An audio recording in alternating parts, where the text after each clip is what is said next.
नमस्कार दोस्तों, मैं आपका एस्ट्रोलॉजी फ्रेंड डॉक्टर जोशी आप सभी का स्वागत करता हूं अपनी एक नई सीरीज़ के अंदर। इस सीरीज़ के अंदर मैं आपको कुंडली देखना सिखाऊंगा कि हम कुंडली को ओवरऑल किस तरीके से देखें। शुरुआत से आप वीडियोस को देखते जाइएगा। लंबी सीरीज़ होने वाली है जिसमें मैं एक से ज़्यादा वीडियोस एक ही टॉपिक पर लेकर आऊँगा। ये मेरे जो स्टूडेंट्स हैं उनके लिए भी है और इन जनरल भी जो भी व्यूअर्स हैं उन सभी के लिए है। इसके अंदर मैं अलग अलग चीज़ें यहाँ पर बताने वाला हूँ। जो भी फ्रेंड्स मेरे कोई भी एस्ट्रोलॉजी के कोर्सेज ज्वाइन करना चाहते हैं वो मेरे व्हाट्सएप नंबर पर मैसेज करें, मैं उनकी डिटेल दूंगा। सितंबर मंथ में मैं कई सारे कोर्स लेकर आने वाला हूँ। मेरा मोबाइल नंबर है 9013798899। शुरू करते हैं यहाँ पर। आज मैं आपको बताऊंगा कि किसी भी कुंडली की स्ट्रेंथ हम किस तरीके से देखते हैं, कुंडली का बल किस तरीके से देखते हैं। आपने भाव बल सुना होगा, ग्रह बल सुना होगा, मगर मैं एक नई टर्म आपको बता रहा हूं, कुंडली का बल। और मेरा ऐसा मानना है और मेरा जो एक्सपीरियंस के बेस पर मैं बता रहा हूं, इसका उपयोग हम सबसे कम करते हैं मगर सबसे ज़्यादा इसी का उपयोग करना चाहिए। किसी भी व्यक्ति के बारे में आपको जानना है कि उसका फ्यूचर कैसे रहने वाला है, उसकी ज़िंदगी कैसे गुजरने वाली है, उसकी ज़िंदगी में किस तरीके के कार्यकलाप होंगे, उसकी ज़िंदगी में सुख होंगे या तकलीफ होंगी, कितनी स्ट्रगल होगी, वो आप केवल कुंडली के बल को देखकर डिसाइड कर सकते हैं। जिस भी व्यक्ति की कुंडली बली होगी उसकी कुंडली के अंदर ग्रहों की कितनी खराब स्थिति हो, ग्रह कहीं भी बैठे हों, कोई राजयोग नहीं भी बन रहे हैं तो उसकी जिंदगी आसानी से निकल जाएगी। मगर यदि किसी की कुंडली ओवरऑल कुंडली के अंदर बल नहीं है तो उसकी कुंडली में कितने ही बड़े राजयोग बन रहे हों, कितने ही स्ट्रॉन्ग प्लेसमेंट हो प्लेनेट, कितने ही उच्च के ग्रह हो, मगर वो उसकी कुंडली में वो उच्च के ग्रह भी फल देने में कामयाब नहीं हो पाएंगे। अब ये चीज़ मेरी नोट करके रख लीजिए। इनिशियली हमारे पास जब भी कोई भी नेगेटिव आता है तो हम उसकी कुंडली में बाकी चीज़ें बाद में देखें, सबसे पहले हमें कुंडली का बल देखना आना चाहिए। हमारी जिंदगी के दो हिस्से होते हैं, एक हमें खुद जिसे हमारी लग्न रिप्रेजेंट करती है, हमारे शरीर को लग्न रिप्रेजेंट करती है, और लग्न से बड़ी जरूरी आजकल कलयुग में जो इम्पोर्टेंट है वो है हमारा मन, दिमाग, ब्रेन, मानसिकता। तो हमारी मेंटेलिटी को जो कंट्रोल करता है वो करता है चंद्रमा। तो लग्न कुंडली की तरह ही चंद्र कुंडली भी बहुत ही इंपॉर्टेंट हो जाती है। आपको यदि किसी के मन के बारे में पढ़ना है तो आपको उसकी मानसिक स्थिति के बारे में पढ़ना है तो लग्न कुंडली से काम नहीं चलेगा। आपको उसकी चंद्र कुंडली को पढ़ना पड़ेगा। उसकी जिंदगी के इवेंट चाहे उससे उतना सटीक बेसिस पर प्रेडिक्ट ना कर पाए, मगर आप उसकी मानसिक स्थिति को यदि प्रेडिक्ट करना चाहते हो और आप लग्न कुंडली से डील कर रहे हो तो आपको कामयाबी मिलने की संभावना बहुत कम है। अब मैं आपको आगे बढ़ के बताता हूं कि हम ताकत कैसे देखेंगे कि किसी नेटिव की कुंडली में किस तरीके की ताकत है। ये मैंने एक एग्जांपल कुंडली ली है, अभी इसी वक्त की कुंडली है। ये 16 अगस्त 2024 को 14:45 पर यह मैं वीडियो बना रहा हूँ, इस टाइम की कुंडली है। तो इस वक्त पर जितने भी बच्चे बॉर्न हुए होंगे, जयपुर की कुंडली है, तो उनकी कैसी स्थिति होगी, सभी बच्चे जो इस वक्त पर बॉर्न हुए होंगे। हालांकि जो बाकी डिटेलिंग डिपेंड करती है डिविजनल चार्ट्स पे कि कौन से इवेंट किस तरीके से होंगे, वो डिविजनल चार्ट पे डिपेंड करती है। मगर हम जन्म कुंडली से भी काफ़ी कुछ डिसाइड कर सकते हैं उसकी लाइफ के इवेंट किस तरीके से फ्रक्टिफाई होंगे। कोई गरीब होगा तो भी, गरीब और अमीर होना एक अलग बात है, मगर लाइफ के अंदर स्ट्रगल होगी या लाइफ आसानी से निकल जाएगी, वो हम यहाँ पर देखेंगे। तो इसका बिल्कुल सिंपल सा सूत्र है, हम सभी 12 भावों की ताकत या स्ट्रेंथ को देखेंगे। जिस व्यक्ति की कुंडली में 4 से कम भाव बली हों, 3, 2 या 1, उस व्यक्ति की कुंडली को आप निर्बल या कमजोर या वीक कहेंगे। और ऐसे व्यक्ति की कुंडली में कितने भी स्ट्रॉन्ग राजयोग बन रहे हैं तभी भी उसे फल नहीं मिलेगा। उनकी दशाएं आकर निकल जाएंगी और वो हाथ मलते रह जाएगा इंतजार में कि मुझे फल मिलने वाले हैं, मेरे योग कारक ग्रहों की दशा चल रही है, मगर उसको कोई भी फल नहीं मिलने वाला है। बहुत सारे लोग आपने देखे हैं कि जैसे कोई मजदूर है, मैं ये नहीं कह रहा कि मजदूर होना बुरी बात है, पर मजदूर को तो हार्ड वर्क करना ही है डेली। अब उसकी कुंडली कमजोर है, उसकी कुंडली में कितने ही बड़े राजयोग बन रहे हैं, वो मजदूरी ही करता रहेगा पूरी जिंदगी और राजयोग ऐसे ही बनकर निकल जाएंगे। मगर किसी की कुंडली बली है, स्ट्रोंग है, स्ट्रोंग कुंडली हम मानते हैं जब उसके अंदर 4 से ज़्यादा भाव और 6 भाव या उससे ज़्यादा भाव बली हों तो वो बहुत ही स्ट्रोंग कुंडली मानी जाती है। और 4 से 6 के बीच में उसे एवरेज कुंडली कहेंगे। 4 से कम है तो उसकी कुंडली में कितने ही राजयोग बन रहे हो वो उसको फल नहीं मिलेगा। 4 से 6 भाव बली है तो जैसी कुंडली होगी वैसे फल मिल जाएंगे। यदि राजयोग है तो अच्छे रिजल्ट देंगे, नहीं है तो नहीं मिलेंगे उसको। तो उसकी जो लाइफ है वो डिपेंड करेगी उसकी कुंडली में ग्रहों की स्थिति पर। मगर किसी की कुंडली में 6 से ज़्यादा ग्रह भाव बली हो गए तो उसकी कुंडली में चाहे कोई राजयोग हो या ना हो, कितने ही अशुभ योग हो, कहीं भी कोई भी प्लेनेट बैठा हो, उसकी जिंदगी बहुत ही एक्सीलेंट, रिमार्केबल, बहुत अच्छी और आसानी से निकलेगी। उसको थोड़े से भी योग जो भी बन रहे होंगे उनके बहुत बड़े बड़े फल मिलेंगे, आप ऐसा कह सकते हो। विपरीत राजयोग भी उसको राजा बना देगा, नीचभंग राजयोग भी उसको राजा बना देगा।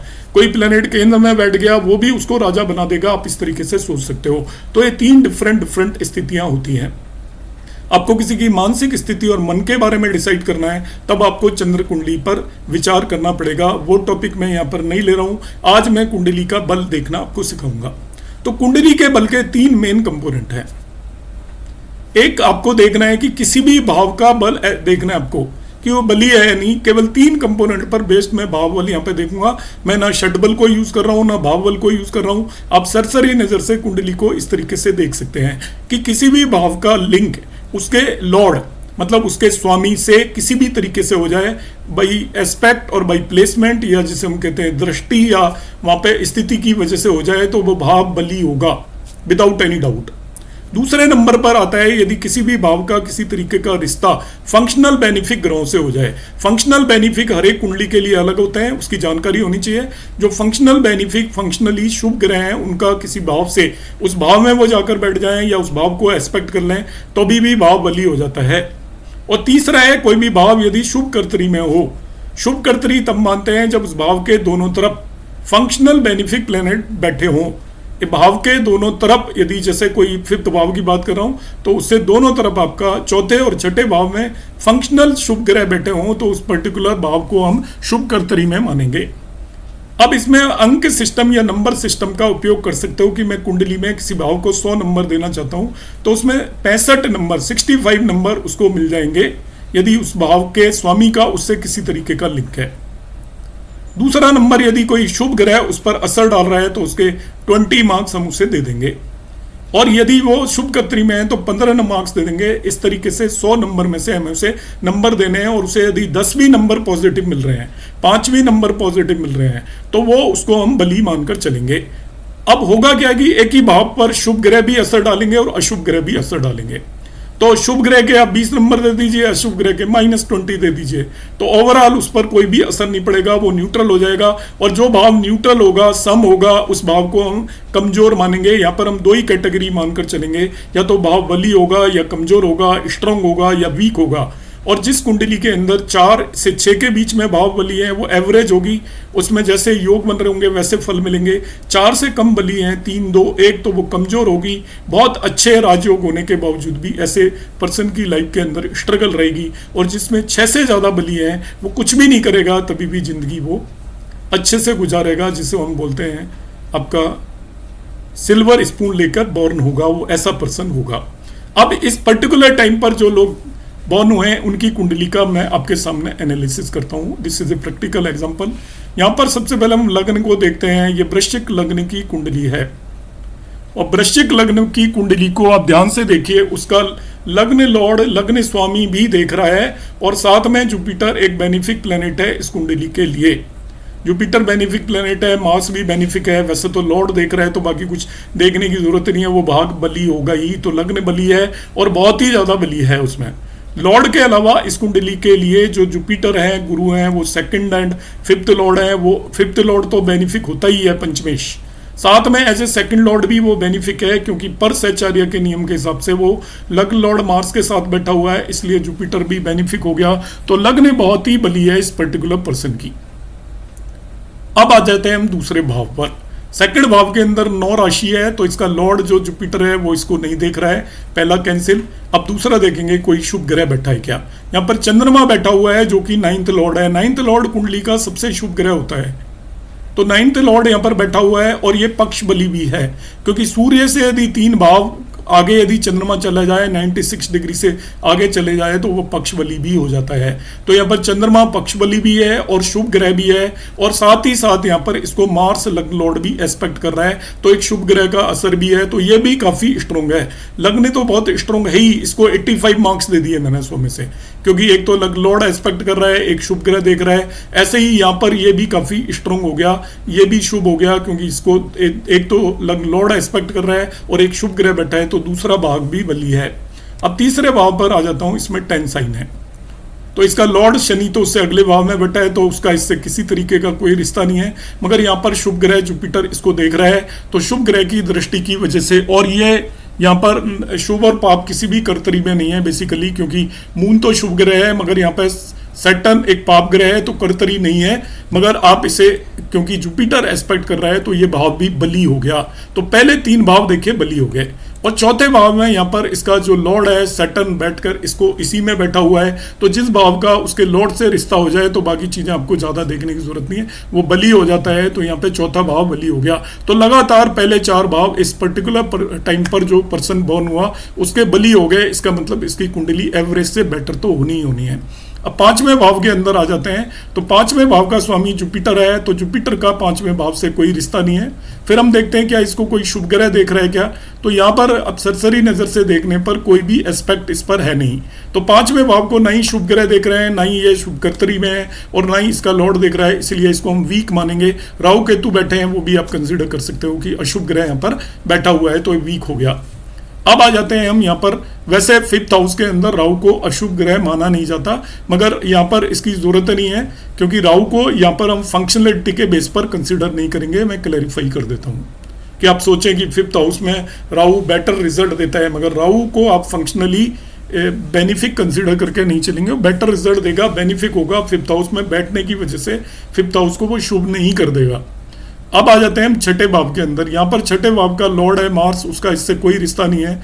इसको एक मेलिफिक प्लेनेट सैटर्न एस्पेक्ट कर रहा है, तो सैटर्न इस कुंडली के लिए मेलिफिक है, क्योंकि 3rd लॉर्ड है, ये मेलिफिक हो गया, और 4th लॉर्ड न्यूट्रल है, तो ओवरऑल मेलिफिक है। तो मेलिफिक एस्पेक्ट कर रहा है, इसलिए 6ठा भाव कमजोर हो गया। 5वां और 6ठा भाव कमजोर है। अब 7वें भाव को देखते हैं, तो 7th हाउस में इसका स्वामी है वीनस, उसका इससे कोई भी लिंक नहीं बन रहा है।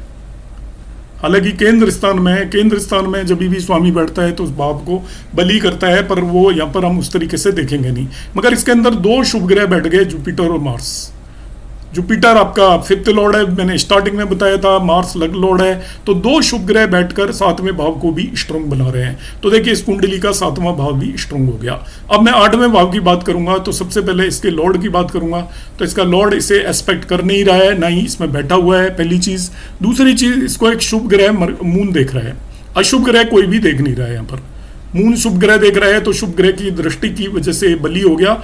और ये ना ही शुभ कर्तरी में है, ना ही पाप कर्तरी में है, क्योंकि इधर तो 2 शुभ ग्रह बैठे हैं, मगर इधर जो बैठा हुआ है ये न्यूट्रल है। सन इस कुंडली के लिए 10th लॉर्ड न्यूट्रल होता है, तो 10th लॉर्ड सम है, न्यूट्रल है, इसलिए शुभ कर्तरी में नहीं होते हुए भी ये 8वां भाव इसका बली हो गया।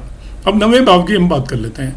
तो 9वें भाव के अंदर यहाँ पर चंद्रमा सूर्य बैठा हुआ है, जो कि 10th लॉर्ड है। बाकी इस पर किसी की भी कोई दृष्टि नहीं है, ना ही एस्पेक्ट है।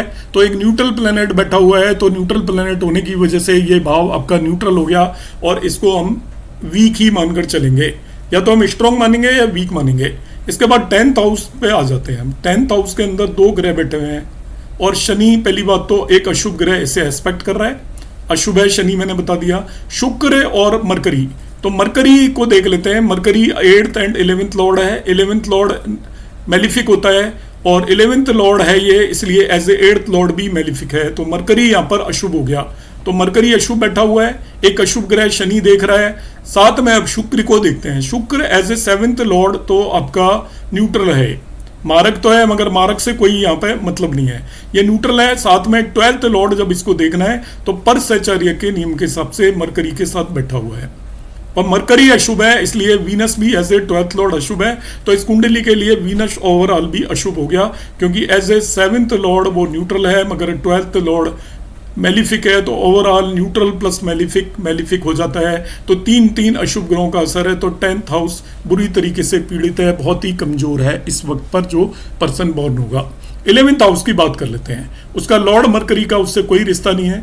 इसे एक शुभ ग्रह जुपिटर यहाँ पर एस्पेक्ट कर रहा है, मगर राहु केतु एक्सिस है तो दो अशुभ ग्रहों का भी इस पर असर पड़ रहा है। तो इसको भी मैं बली नहीं मानकर चलूंगा, क्योंकि एक ही शुभ ग्रह देख रहा है और एक अशुभ ग्रह भी यहाँ पर बैठा हुआ है। तो ओवरऑल इसको मैं न्यूट्रल मानकर चल रहा हूँ, पर ये वैसे थोड़ा पॉजिटिव ही माना जाएगा। स्टिल मैं इसको न्यूट्रल मान रहा हूँ। इसके बाद हम आ जाते हैं इसके 12th हाउस पर। तो 12th हाउस का, इसके शुक्र का इस पर कोई भी असर नहीं है, जो इसका लॉर्ड है। इसके बाद हम देखते हैं इसके दोनों तरफ भी कोई ग्रह नहीं है, इसको कोई इस कुंडली के अंदर कोई भी प्लैनेट एस्पेक्ट भी नहीं कर रहा है। तो 12th भाव भी वीक हो गया। अब मैं इसकी ओवरऑल असेस करूंगा कुंडली की स्ट्रेंथ। तो पहला भाव मजबूत, दूसरा स्ट्रॉन्ग, तीसरा स्ट्रॉन्ग, चौथा स्ट्रॉन्ग, सातवां स्ट्रॉन्ग, आठवां स्ट्रॉन्ग। 12 में से 6 भाव बली हो गए, 6 से ज़्यादा भाव मुश्किल से ही बली मिलते हैं। तो ये बहुत ही स्ट्रॉन्ग कुंडली है। और स्ट्रॉन्ग कुंडली का मतलब यह है कि इस पर्सन की कुंडली के अंदर जो भी राजयोग वगैरह बन रहे होंगे, उनके मल्टीपल टाइम इसको रिजल्ट मिलेंगे। बहुत 7th हाउस में बहुत स्ट्रॉन्ग राजयोग बन रहे हैं, आप देख सकते हो। 7th हाउस के अंदर जुपिटर और मार्स स्ट्रॉन्ग राजयोग बना रहा है। इसी तरीके से यहाँ पे देखिए, ये आपका सैटर्न भी आपका पंचमहापुरुष राजयोग फॉर्म कर रहा है। तो कुंडली के अंदर राजयोग एग्जिस्ट कर रहे हैं। तो मैं उस पर डिटेलिंग पर अभी जाऊंगा नहीं कि राजयोग एग्जिस्ट कर रहे हैं तो हमें क्या करना है। हमें केवल कुंडली की स्ट्रेंथ देखना सबसे पहले सीखना है। तो जब भी आपके पास कोई कुंडली आती है तो नंबर 1 आपका स्टेप होना चाहिए, जैसे मैंने बताया, सभी 12 भावों की स्ट्रेंथ देखें और इसके बाद आप डिसाइड करें। उम्मीद है आपको ये समझ में आ गया होगा। आप ये पूरी सीरीज देखते रहिएगा और वीडियो को लाइक करना एंड में ना भूलें, क्योंकि आपका एक लाइक ही मेरे प्रयासों में वृद्धि करेगा और मुझे एक नई ऊर्जा देगा। नमस्कार, धन्यवाद।